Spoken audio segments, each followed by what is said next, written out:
Hey everybody, it's Brian Coley, the Movie Whisperer, and this is a place where we look at the intersection of our movies with our story.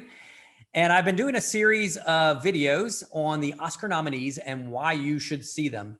This particular video is on another Oscar nominee of why you should see it. And it's not because, oh, this is such a great movie, although this is a really good movie, or a critical review of the movie, but I want to look at this through the lens of why you should see it from the standpoint of what it has to say about our story as a country, as a culture. And the movie we're looking at today is Promising Young Woman. Now, I'll play some video so you can see the movie as I talk. Here we go. There's the trailer.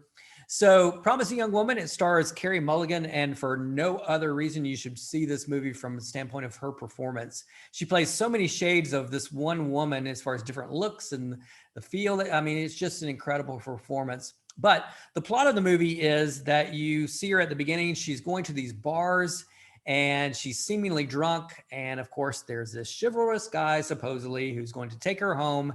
And she ends up instead, he takes a detour and goes to his apartment, and he's going to take advantage of her because she's drunk. And then all of a sudden she just wakes up and is like, or doesn't wake up, just like wakes up to him from the standpoint is like, what are you doing? And she totally like surprises him and like shames him and all this kind of stuff from the standpoint of him acting and getting ready to rape her, or getting ready to exploit her. And so it's just a huge thing that she does on vengeance on these guys who are acting horribly and being exploitive of women.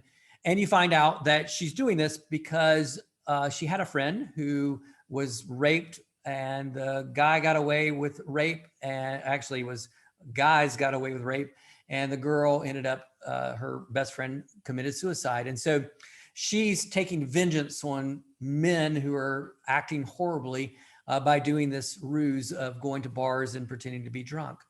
The movie also is a little bit of a different genres blending. So there's a little bit of romantic comedy in this, and dark comedy in this movie, and thriller. Like, it is a thriller. In fact, I saw this movie in the theater and immediately had to go back the next night to watch it again, especially the ending, because I was like, did that just happen as far as this ending is concerned? It's from a screenwriting perspective, it was phenomenal that they did this incredible turn at the end. Some people will hate the turn, but I loved it. So just different genres, and it is a thriller. It is a lot of fun. It is a fun ride. So go see it for those reasons as far as the film is concerned. But I want to talk about from the standpoint of Promising Young Woman as to why now. Like, when I look at the Oscar nominees, I'm always looking at the timing of why are we watching this movie now? What does it have to say about where we are now? Now, I can say that Promising Young Woman actually feels like it is a throwback to 2017 to me, or 2018, as far as the Oscar themes coming out of the Oscars those years, because the Oscar theme in 2017, right before the MeToo movement, was all about going back and looking at the sins of the past. And to me, this is definitely going back and trying to revisit a sin that's happened in the past. So it would have been perfectly placed, and gosh, it would have been enormously a surprise in relationship to the Me Too movement that happened that year in October. But it didn't happen then. And then 2018, right after the Me Too movement, all the films nominated that year, which were produced way before the Me Too movement, were all about women taking agency. So this would have been a perfect film in 2018 to be nominated, because it would have talked all about, or been right placed with women taking agency and empowerment, and sort of seeing women, taking ownership of their lives. And even in 2018 box office, I'll show you what that looked like. 2018 box office, it would have been perfectly timed in the 2018 box office, at least surprisingly timed, I would say, in the fact that, like, the second row that you see here are all about women who are taking vengeance on men behaving horribly. So right after the Me Too movement, we got all these films, which again, they were produced and thought of way before. So that's what makes them so surprising, that they came out right after the Me Too movement. So, and one more year, 2019, this would have been a great film too, because, or a surprising film, I should say, because it was all about power distribution and dismantling systems. And this is definitely a movie that dismantles kind of the good old frat white male frat boy kind of misbehaving, systems of males, misogynistic males who are, exploiting women. So taking down that system from a power system perspective would have been, it would have been perfectly placed. So why this year? And this is why I do what I do from the standpoint of looking at the nominees, that I put Promising Young Woman in relationship to the other nominees and say, what does this film have to do with this year in relationship to the other films? And if you look at the other films, you'll start to see a pattern of losing another loved one and dealing with the loss of a friend or a loved one, like in Nomadland, losing her husband. So the concept of loss, the father, he loses his daughter. There's a lot of loss in these films, even hearing loss from Sound of Metal, that this theme seems to be coming out of the Oscars this year. And I'm going to obviously do a bigger, deeper dive into this concept. But that's where I started to see a little bit of resonance with Promising Young Woman with the other nominees, and where it felt like it was a little bit more relevant to where we are right now. Because I believe we're in a season of dealing with loss. We've dealt with a lot of loss from the standpoint of the COVID, with COVID and the pandemic, loss of opportunity, loss of time, loss of loved ones, loss of jobs. There's been a lot of loss this year, and we've been dealing with that loss. And how to recover from that loss is definitely something we're going to have to deal with in 2021, 2022. So that seems very timely to be talking about the concept of how to deal with loss.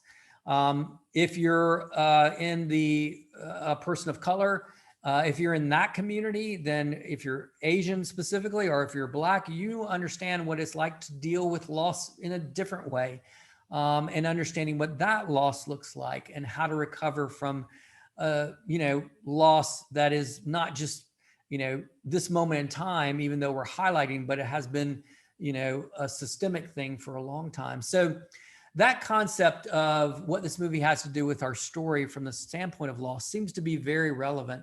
Now, what it says about that, I usually find the interesting, like, what's the answer to it that this film seems to say?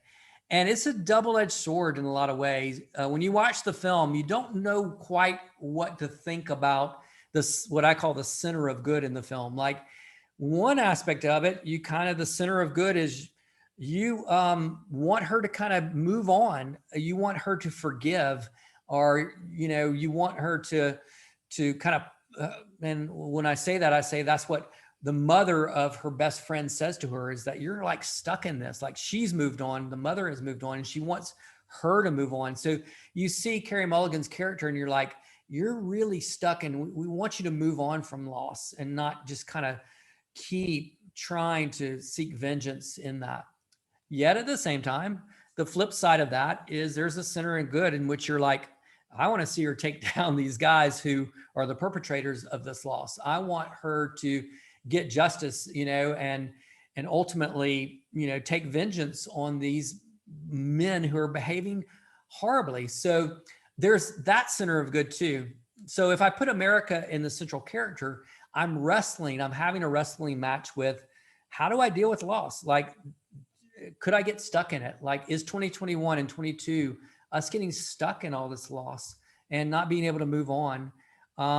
Is there another storyline that I don't know what it looks like, but sort of like the vengeance aspect of it? Will we be dealing with, is vengeance good? Is vengeance bad? Is dismantling systems good? Is dismantling systems bad from the standpoint of, like when it's taken to a certain degree? So I don't know how. I'm always one who's like, I think this is what we're going to deal with, but I'm not sure how it's going to play out. And it's probably going to play out in a totally different way. This, one in which we haven't imagined yet.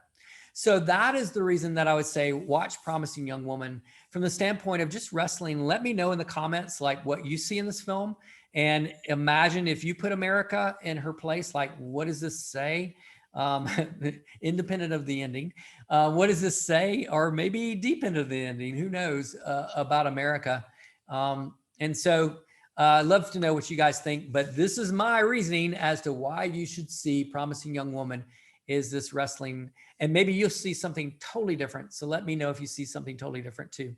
So anyway, thanks for watching this video. We'll tackle another Oscar-nominated picture and explore why you should see the film from the standpoint of the intersection of that film with our story in the next video. But thank you for watching The Movie Whisperer.